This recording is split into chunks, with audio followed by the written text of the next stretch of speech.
Ето 5 основателни причини защо е разумно да закупите недвижим имот в София сега, вместо да отлагате. Продължаващ ръст на цените. Цените през 2025 година продължават да нарастват. Покупката на недвижим имот сега може да ви спести значителни разходи в бъдеще.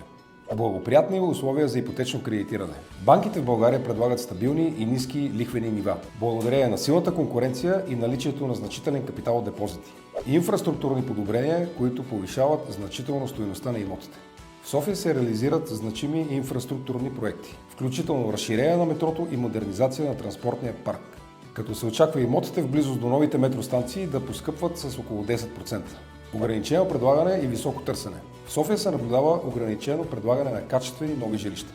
Същевременно търсенето остава високо, най-вече сред млади хора и семейства, което поддържа ценовите нива високи. Стабилен наемен пазар и възможности за висок доход. София привлича млади студенти и чуждестранни граждани, което поддържа стабилно търсене на имоти под наем. Ако искате да реализирате покупка на имот сега, свържете се с мен.